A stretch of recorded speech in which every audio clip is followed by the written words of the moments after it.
Sleep and women's health are closely intertwined. In today's episode, we answer three key questions.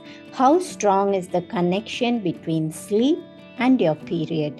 How do nutrition, sleep, and stress impact period, fertility, and menopause? What specific changes can women easily make to what they eat and live happy with healthy hormones? Sharda Agarwal is the co-founder of Sepalika, India's premier online women's health clinic. Her company's mission is to provide natural solutions to two big issues women face: fertility and PCOD. Sepalika does this using precision lab test analysis, nutrition, vitamins, minerals, acupressure, and lifestyle. Sharda is a certified functional nutrition therapy practitioner and a functional blood chemistry analyst, both from the US. Let's get started.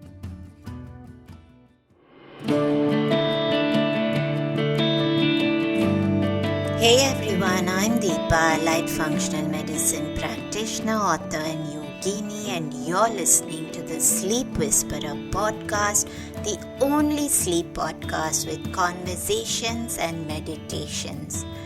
I'm on a mission to share profoundly insightful sleep conversations with global visionaries that merge together functional medicine and ancient wisdom. Breathe in bliss through weekly guided meditations and let yourself enter the land of dreams. Together, let's unravel the pieces, get to the roots, and understand the right tools to transform your sleep completely. Through this podcast, I want you to dream the best version of yourself. It's time to regain hope and begin your sleep journey. Sharda, such a pleasure to host you today on the Sleep Whisperer podcast, and we're talking about how sleep, stress, and nutrition impact periods. And of course, you've been doing amazing work with hormones and fertility, so I must appreciate your efforts. It's always a pleasure to watch you and your videos. So welcome to the Sleep Whisperer podcast. Maybe we could get started a little bit with a very quick peek into what prompted you to go down this specific line of hormones and fertility. Thank you, Deepa, for having me here. Never thought I would ever get on a podcast on sleep, but given that sleep is so integral to the work that I do, I'm so glad that I'm here. So I was a career marketer, working on brands for virtually half my corporate life. And it was, like many founders, a personal health history issue that I had that triggered my movement into the healthcare space. I used to have chronic migraines, which no amount of allopathy or even the best of specialists in the city that I lived in Mumbai could help. So for almost 10 years, I used to go through episodes for almost 16 days in a month. Or rather, I would say about 2 to 2.5 weeks in a month and 16 hours in a day. And there have been days when by 10 a.m., I have popped in 6 crocins and nothing has helped. So I've been to neurologists, headache specialists, orthopedists, GPs, and all kinds of migraine medication has been tried on me. Nothing worked until I met my co-founder at Sepalika, Mahesh Jayaraman, who back then identified that low levels of vitamins could be a possible trigger. This is back then when nobody knew D3 and B12 like the way it is fashionable and popular today.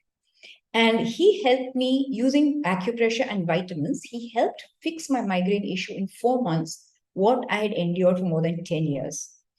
And then got him to work with family and friends. And it was only then, Deepa, I realized that vitamins were not those nice capsules that doctors once in a while gave you. Vitamins had a fundamental role to play in health, or vitamins could actually address a lot of your chronic health issues. That prompted me to start Sepalika with the belief that we need to get to addressing everybody's health issues from a root cause level. And our first line of solutions to them must be in the area of vitamins and minerals and diet, so macro and micronutrients and lifestyle. And that's what we've been doing. Women's health, of course, is of particular interest to me. I've been very fond of it because my first job when I started working in the early 90s was at Johnson and Johnson, where I worked on the sanitary napkins business.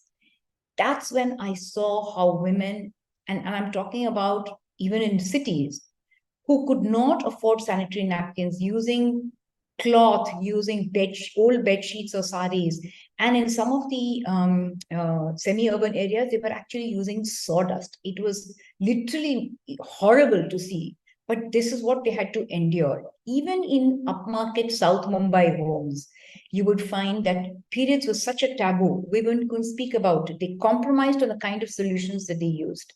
So women's health has been, I'm very fond of it. And that is something that's driven me to find solutions, which is why when I started Sepalika, one of the first things that we did was to actually work on period health or PCOD. I'm so inspired hearing that story, Sharda, because to think that something that we take for granted every single day, people struggle with, it's always something that is eye-opening for sure. And well, blessings to all those women who are now under your care. That's all I can say. But let's get started talking about sleep, stress, nutrition. How do these play a role? And they're almost like a trifecta. How do these play a role together in our period health? What is a healthy period? If you look at Ayurveda, which I'm sure you would be very familiar with, it defines a healthy period, a period that comes regularly. So when I say regularly, if you Google, you would usually read 28 days, which is in sync with what the moon cycle is. However, in modern times, it's not necessary to have it only 28 days. So anything that's between 26 to about 35 days or 28 to about 35 days is considered a regular period. So a healthy period is one that comes regularly or like clockwork. It's a period where the flow is smooth and easy, where you have 3 days of healthy flow, where the menstrual blood is a bright crimson red, where there are no clots, where you barely feel the symptoms of periods like period pain or discomfort. It's almost like it should come and go without you having to even realize it. That's a healthy period. Unfortunately, modern lifestyle has made that healthy period almost unnatural, to the extent that today we consider PMS or premenstrual syndrome as normal. Every girl, when she attains menarche, is told it's okay. You will have period pain. You will have discomfort. PMS is a part of every woman's life. But sadly, now it is so bad that you're either being forced to take off from work or from school. You need to get medical intervention. Some people even have to go to the hospital, use all kinds of interventions. Now, that is not healthy. That is not normal. And I think, yeah, absolutely. I think, I heard somebody message me just a few days ago about doing yoga for a friend for PCOD and said, I really believe in the power of yoga. And then when I also spoke about the other interventions of nutrition, she said something to me which just took me back, because I realized how much lack of awareness there is. And she said to me, there are lots and lots of people around me suffering from PCOD, and I don't think nutrition helps. And for me, that was so eye-opening, because I just think, I assume that this knowledge is there for a lot of people. This is somebody who's not in an area where good nutrition is out of scope. And to hear something like that for me sounded almost a bit alarming. So how do sleep and stress play a role, and as nutrition as well, especially in the context of what I just said? Okay. So first, we must understand that there is no single magic bullet or a silver bullet for any health issue, including PCOD. So while I will talk about sleep or nutrition or how stress, just by telling me that I'm going to sleep 8 hours and why has my period not come, it does not work that way. It is the body is an ecosystem, and how we sleep, eat, live our life, even the mind, the way it works, all of it has an influence on how healthy our periods are going to be. So remember, I'm prefacing by saying not just doing one thing, but doing several things together is what is going to impact you. So if we were to start looking at, let's say, sleep. Now, we know that all of us know that the sleep is governed by the primary hormone we're all aware of is melatonin. So we know that melatonin increases as as daylight decreases, peaks about 3 to 4 hours before you wake up. And melatonin is actually what we call as a sleep hormone. And the reason why we wake up in the morning is because cortisol, which is the other hormone, it's the counter hormone to sleep, it peaks around 6 a.m. So all hormones in the body, we go through their own circadian rhythm. So circadian rhythm, which is really the sleep-wake cycle, is not just sleep-wake, but the circadian rhythm explains the physical, the physiological, and the behavioral changes that happen in human beings in a 24-hour cycle. So cortisol is what peaks in the morning. Now, how does this affect periods? Because I know young girls will tell me, sleeping at midnight at 1 a.m. for us to finish our assignments or college work or office work is normal. Watching Netflix till we drop off to sleep is normal. So what are you talking about, right? It is today's life. But the fact is that when you disturb this hormone, the peaking of melatonin or cortisol, because you've disturbed the circadian rhythm, what happens is we don't realize the impact of melatonin on periods. So melatonin actually helps regulates the start of your period.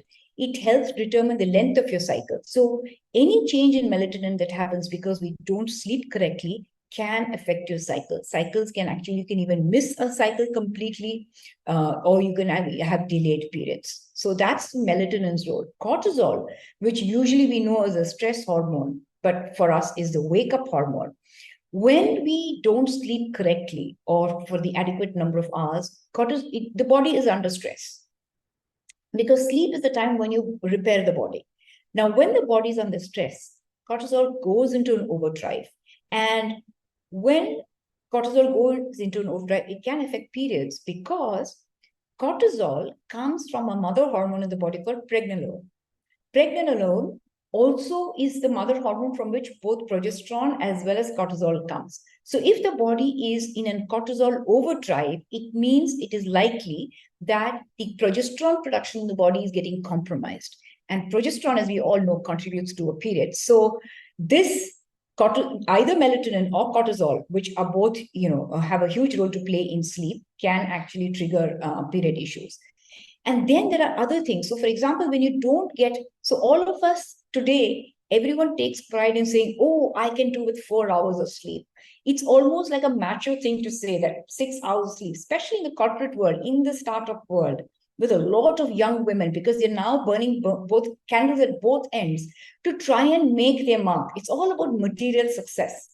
In that process, what happens is you compromise on sleep. Research has shown, and you're going to laugh, and I'm you're the sleep expert, Deepa, but people listening to us will laugh when I say 7.5 to 8 hours is actually the normal time that's required for us to complete all our sleep cycles. Now, when we don't get that, there are other hormones involved. Leptin, for example, which is actually a satiety hormone, which makes you feel full, is a hormone that sort of increases when we're sleeping, because we don't want to wake up in the middle of sleep wanting to eat. But leptin has an impact on your uterine lining.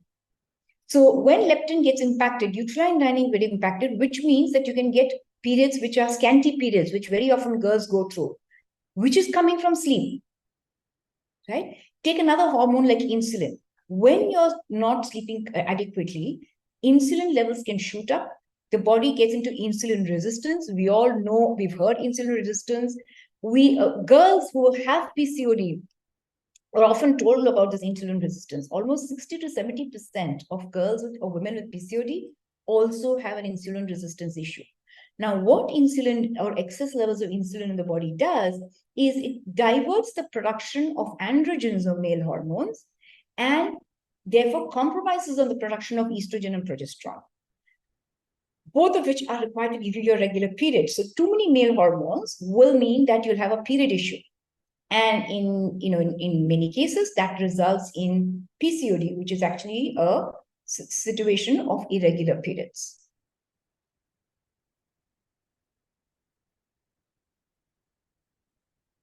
Okay.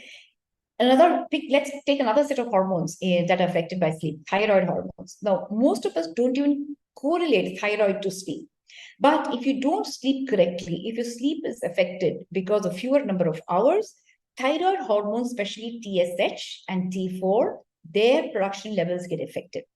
And thyroid hormones are absolutely critical and integral to period health. For getting your regular periods, for a woman to ovulate or release the eggs in the middle of the period, and therefore to have regular periods. So if thyroid hormones are getting affected, your periods are going to get affected. More importantly, I have a lot of cases who come to us with PCOD with regular periods. So most of us think if I have a regular period, that means I'm okay. No, it's periods, but it's an anovulatory period, a period when ovulation is not happening. That's not a healthy period. In fact, going ahead, it results in fertility issues in women. So the underlying cause is actually an imbalance of thyroid hormones, which in turn has come from sleep.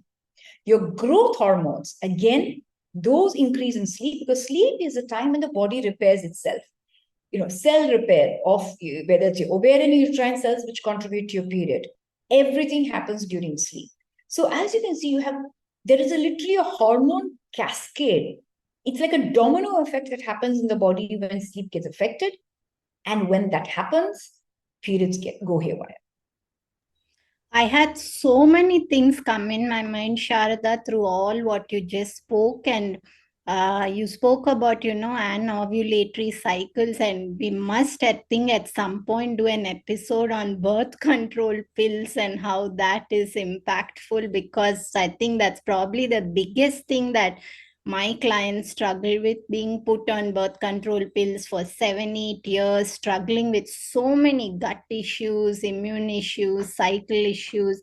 And I'm so glad you also spoke right at the beginning that there's no one magic bullet, and you need all of it. And when you were talking about the hormones, what also popped in my head, you related them to sleep and the cycle, but for me, I also thought that many of these things also affect your choices in terms of nutrition. So, elevated insulin levels, seeking out the sugars, then that spirals into sleep issues. Maybe we could talk a little bit about nutrition's role in our healthy period. Absolutely. We all know that at the start of a period, we know that in a menstrual cycle, the hormones, your 4 hormones, the key hormones that give you a period are estrogen and progesterone, of course, but 2 other hormones called FSH and LH. Okay. Now these go in a cycle. They go up and down through the 28 or a 30-day cycle.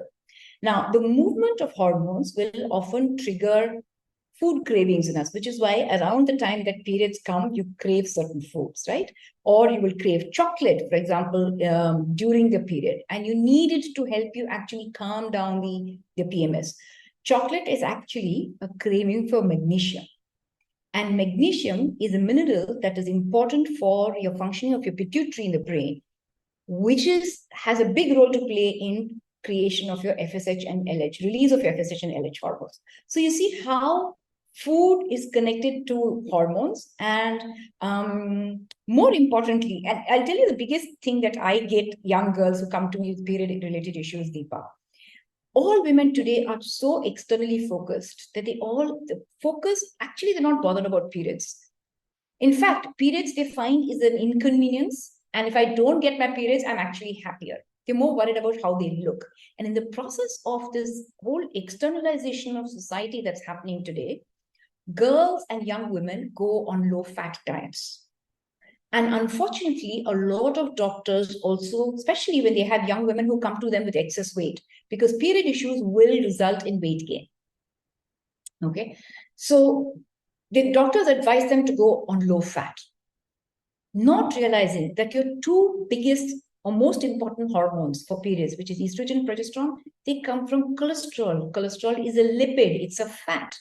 And the body, to produce cholesterol or to produce your estrogen progesterone, needs good fats. It needs B vitamins, it needs vitamin D, it needs complex carbohydrates. But we're running away from them by going after by eating egg white omelets.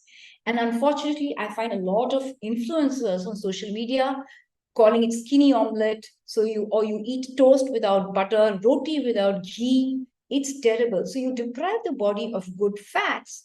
You're not going to be giving the raw material for the hormones to have their foundation. Every cell in the human body is made of fat or cholesterol. So you need the fats, right?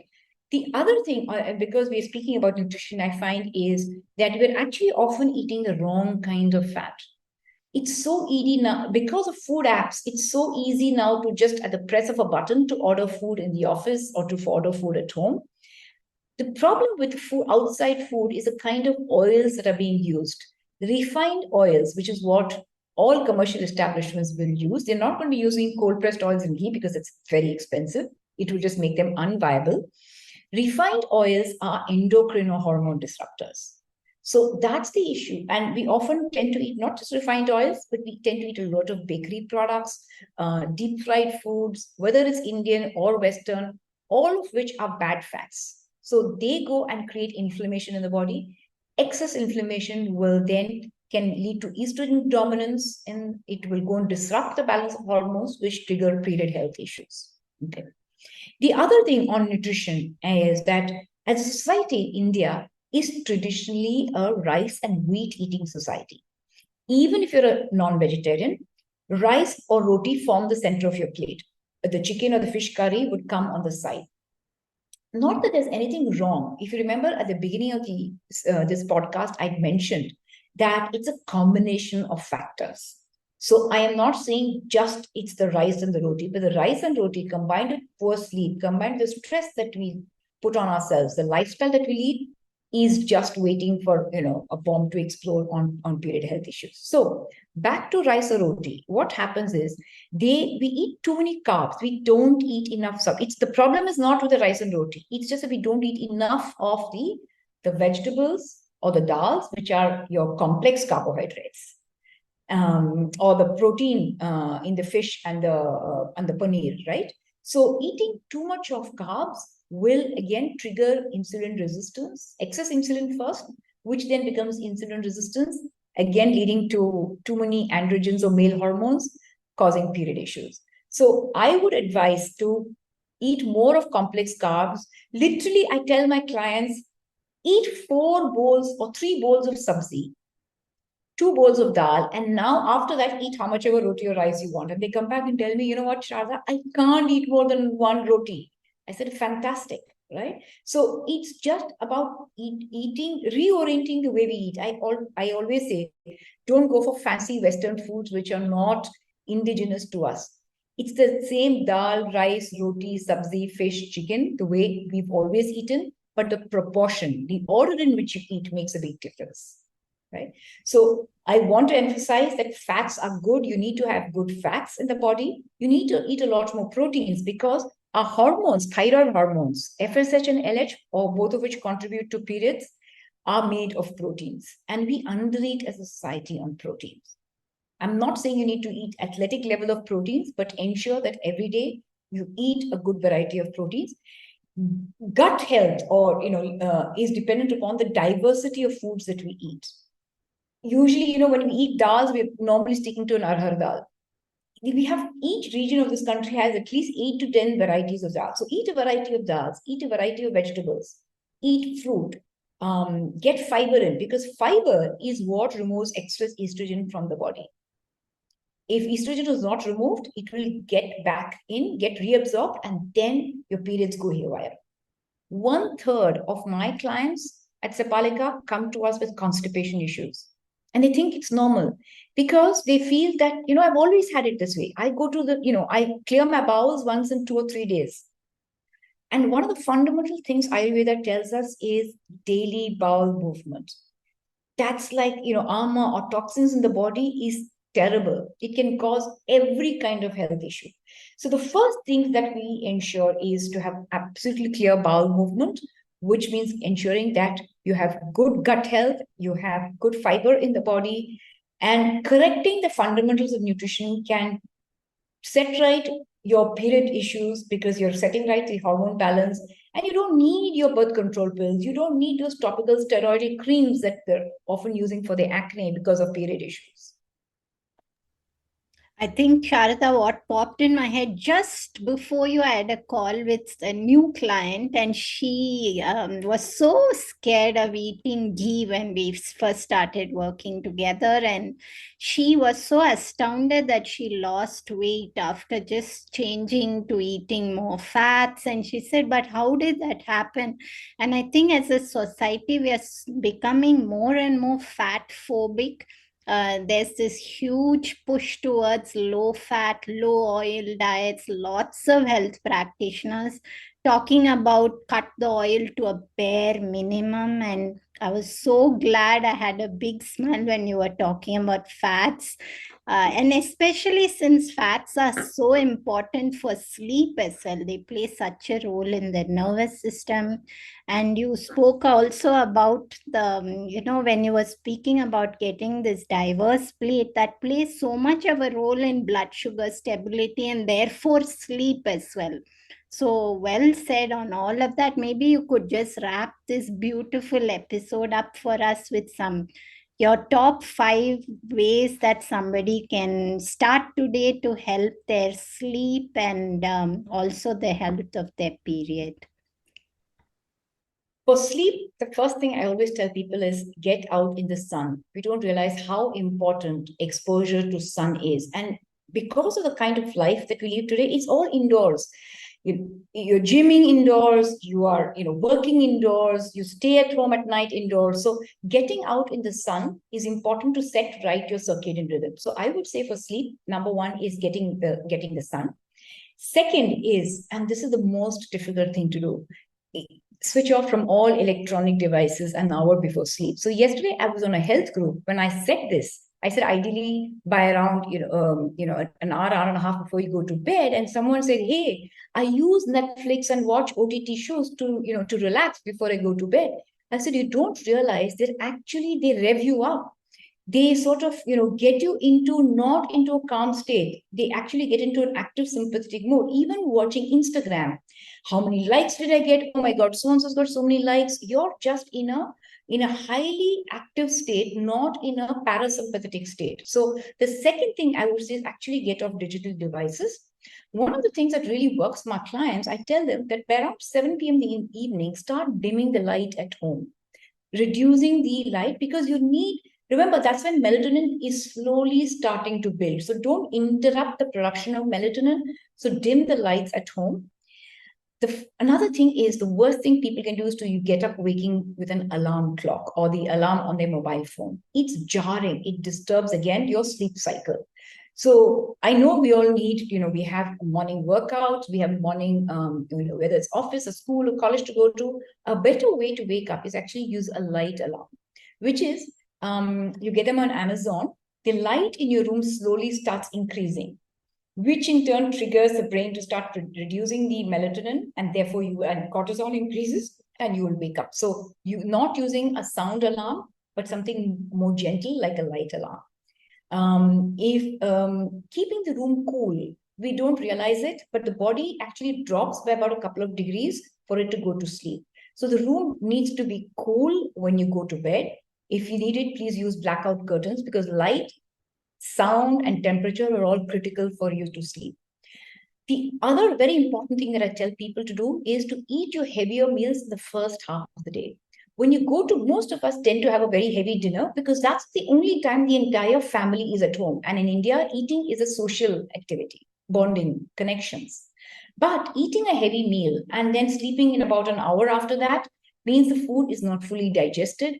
the body will not switch to doing its other activities at sleep, and you'll have a disturbed sleep. So make your dinner lighter and make lunch much heavier. And have a good fat and protein at dinner, because that will keep you fuller and won't wake you up in the middle of the night. Often people have this 2 a.m. and 3 a.m. wake ups. I will see it with a lot of clients nowadays.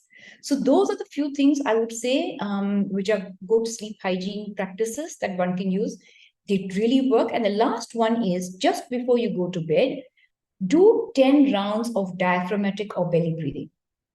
What happens is you're now consciously switching states from your day to the night. And the breathing is a good way to switch states to a sleep state.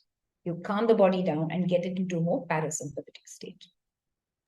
Beautiful, Sharda. Thank you so much for your time and a really wonderful conversation. Where can people find you?